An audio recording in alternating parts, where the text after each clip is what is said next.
Oke, assalamualaikum warahmatullahi wabarakatuh, guys. Di video ini saya mau bahas materi tentang fungsi, ya, pengertian fungsi dan fungsi piecewise untuk minggu ketiga. Ya. Oke, nanti mudah-mudahan bisa disimak dengan baik. Kalau misalnya ada yang kurang jelas, nanti bisa diulang-ulang lagi aja videonya. Ya. Oke. Oh ya, ini saya bikin video ini pas lagi hujan, jadi suaranya mungkin agak-agak apa? Ada suara-suara hujan lah ya. Jadi mohon maaf. Nanti bisa di ya mudah-mudahan nanti pas diedit bisa hilang gitu ya, tapi kalau misalnya nggak hilang ya mudah-mudahan tetap bisa dipelajari videonya. Oke, nah sekarang saya mau bahas dulu tentang definisi dari fungsi itu sendiri ya. Jadi saya punya ilustrasi sebuah contoh seperti ini. Saya punya sekelompok buah-buahan ya, kemudian ada sekelompok ini jus ya, ceritanya jus. Nah, di tengah-tengahnya itu ada blender. Ceritanya apa? Misalnya gini, ini buah-buahan nih, kalau dimasukin ke blender, nanti berubah jadi jus gitu ya. Dan semua buah-buahan ini kalau dimasukin blender jadi jus. Nah, tapi kan kalau melon pasti nanti berubahnya masukin blender jadinya jus melon kan gitu ya. Kalau misalkan semangka jadi jus semangka, kalau jeruk jadi jus jeruk dan sebagainya. Nah, yang seperti ini namanya fungsi teman-teman. Ya bisa konsep dasarnya atau prinsip dasarnya sama dengan fungsi gitu. Nah, contoh kita misalnya ada di lingkaran yang warna biru ini. Yang warna biru ini disebut dengan domain atau daerah asal, ya. Yang warna orange di sini ini adalah daerah kodomain namanya atau daerah lawan atau kawan gitu ya. Nah, panah-panah ini adalah fungsi yang menghubungkan antara himpunan domain atau himpunan asal ke himpunan kodomain atau himpunan kawan. Nah, misalnya anggur berubah jadi jus anggur, jeruk berubah jadi jus jeruk dan sebagainya, ya. Nah, blender itu kan yang mengubah tadi ya himpunan buah-buahan jadi himpunan jus. Nah, sesuatu yang mengubah buah-buahan jadi jus, proses ini sama dengan prinsip kerja dari fungsi. Jadi secara definisi fungsi itu adalah aturan yang menghubungkan dua himpunan yang mana setiap anggota himpunan asal memiliki tepat satu pasangan di himpunan kawan, ya, atau kodomainnya. Oke, supaya lebih jelasnya coba kita lihat di sini. Ya, tadi ini F itu adalah fungsi ya, atau blendernya itu dianggap sebagai fungsi yang menghubungkan antara anggur dan himpunan buah-buahan dengan himpunan jus di sini. Nah, terus F itu nanti bisa dibilang, kalau misalnya dikata-katain bisa jadi F itu bisa dibaca dimasukin ke blender jadinya. Ya. Maksudnya apa? Contoh, eh, fungsi F ini bisa definisikan sebagai gini. Fx di mana X itu adalah domainnya, ya. Itu sama dengan jus X gitu, ya. Jadi X itu adalah domainnya. Jadi contohnya gini. Misalnya X ini kita ganti dengan anggur, F anggur, maka akan berubah menjadi jus anggur. Gitu ya. Di mana F ini artinya itu blender. Gitu ya. Ini secara apa ya? Secara bahasa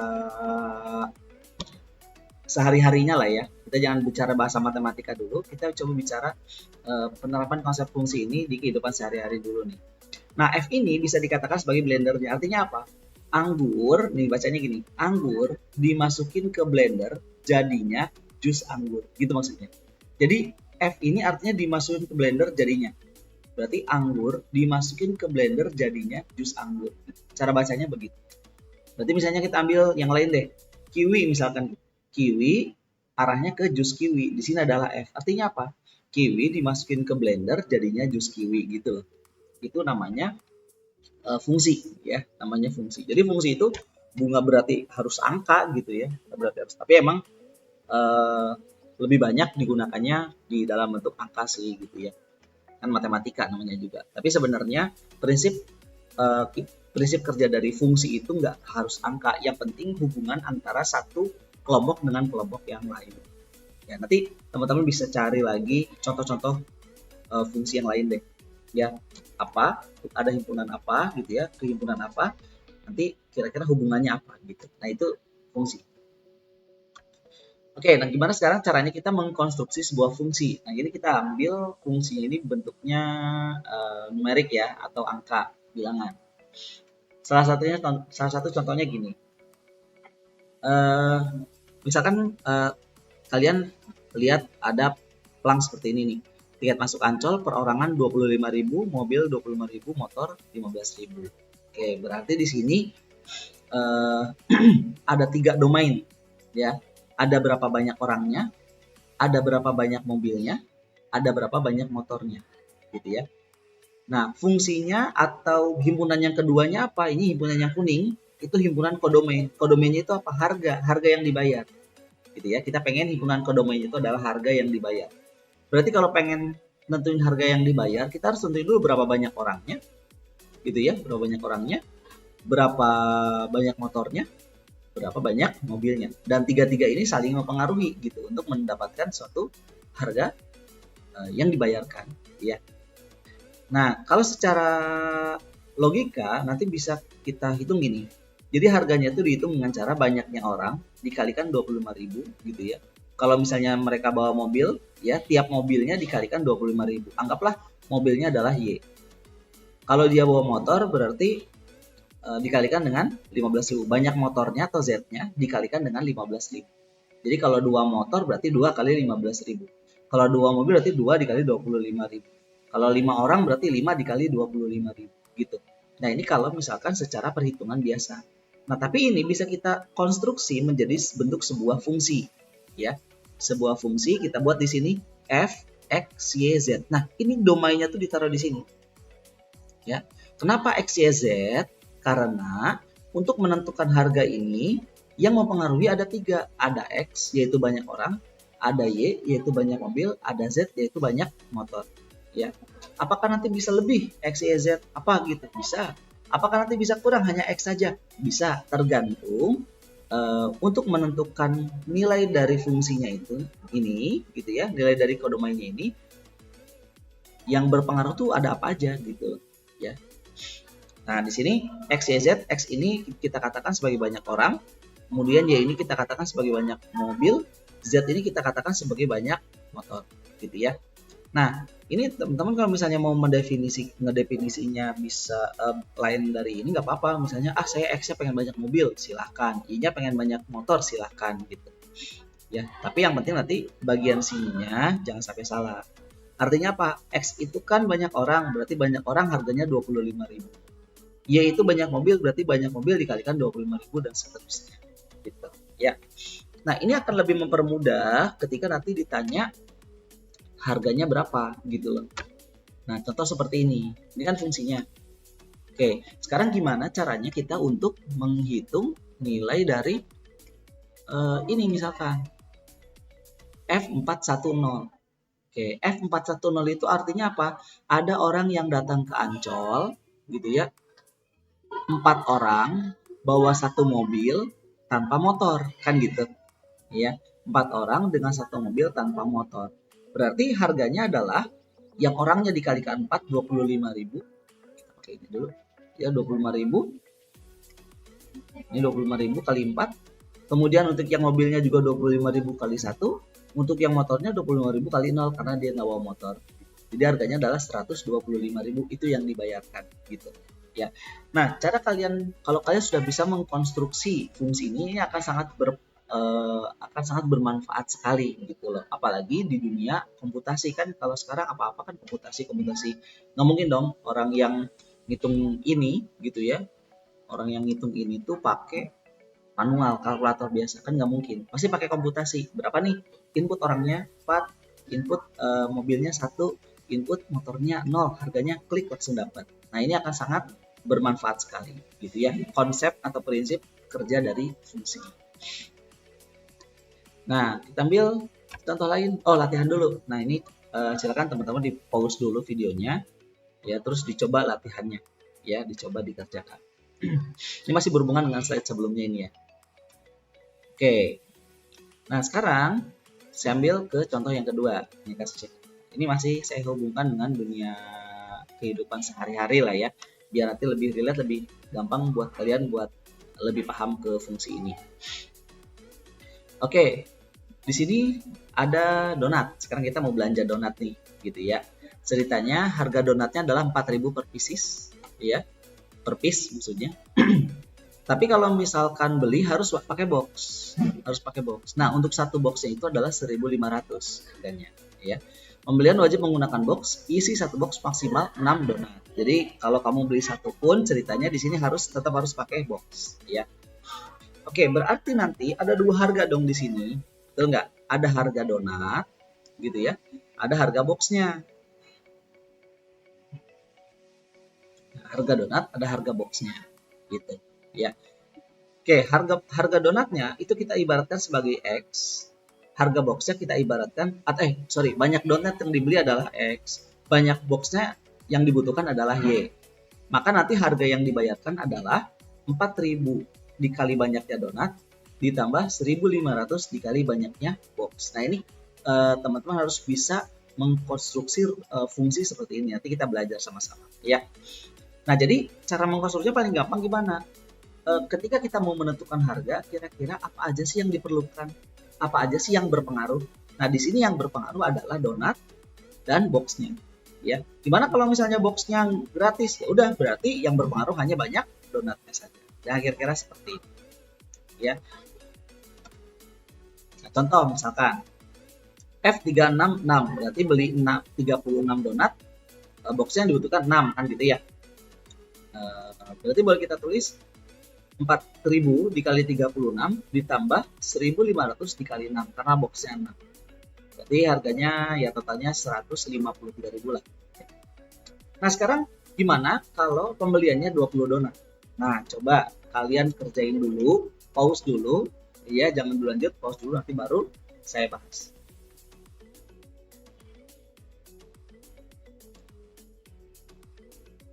Oke, kalau sudah kita bahas ya.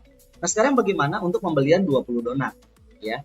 Nah, oke, donatnya udah 20, berarti donatnya atau X-nya itu sama dengan 20. Oke, bagaimana dengan box-nya? Nah, untuk 20 donat, berapa box yang dibutuhkan? Berarti caranya adalah kita bagi aja 20 per 6, gitu ya. 20 per 6 berarti ini sekitar 3, berapa ya? 20 per 3,3 lah. 3,3. Berarti di sini kita membutuhkan 4 box paling minimal. Ya. Kan dibulatkan ke atas gitu ya. 4 box minimal. Nanti mungkin box yang terakhir isinya nggak 6, tapi sisanya. Ya. Oke.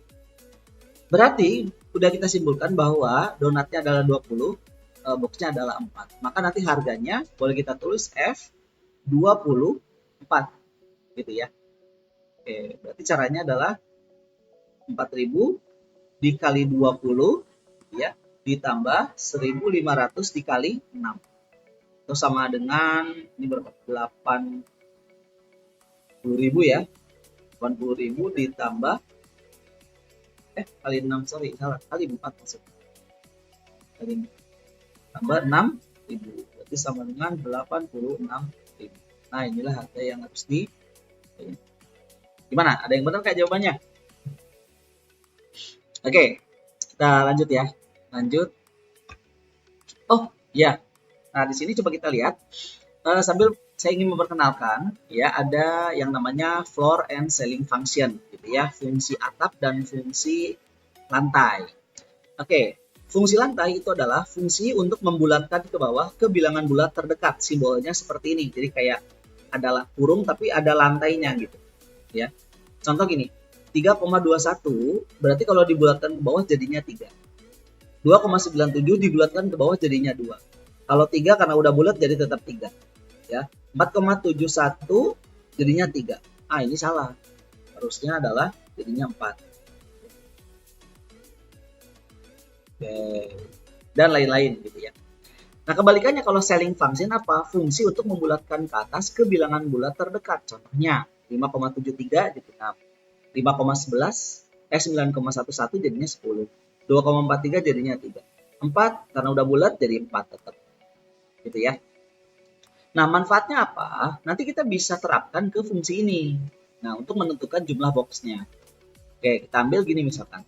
Ternyata kurang A di sini, kita tampil dulu. Ternyata banyak boxnya atau Y-nya juga bergantung terhadap banyak donat yang dibeli.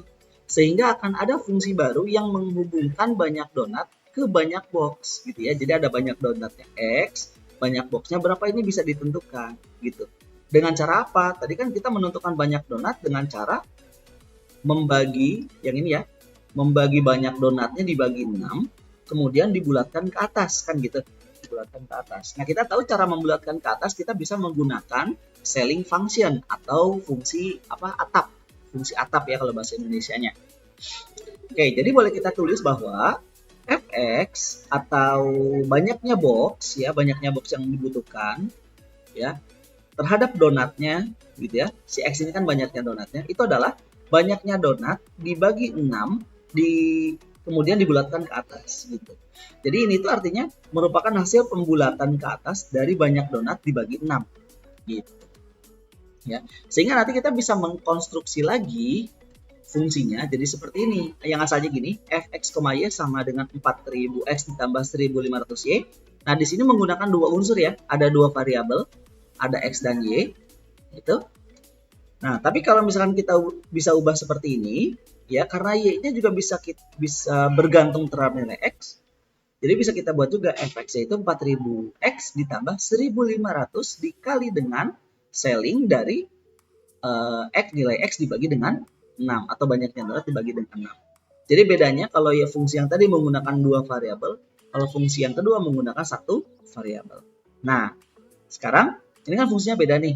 Nah, coba nanti teman-teman boleh berpendapat boleh di komentar ya. Kira-kira penggunaan ini, fungsi yang ini sama fungsi yang ini ada perbedaan yang signifikan nggak? Atau nggak bisa nih pakai atas, harus pakai bawah, atau sebaliknya nggak bisa pakai bawah, harus pakai atas. Nah, silakan dituliskan pendapatnya, komentarnya seperti apa. Oke? Sekarang sesuai latihannya nanti silakan di teman-teman coba ya, dicoba kerjakan. Lalu berikutnya ada fungsi piecewise. Nah, fungsi piecewise ini adalah fungsi yang bentuknya bergantung pada kondisi tertentu. Saya ambil contoh seperti ini. Ini misalnya ada tiket masuk ke kebun binatang, ya. Jadi di sini ada weekday dan weekend atau holiday, ya.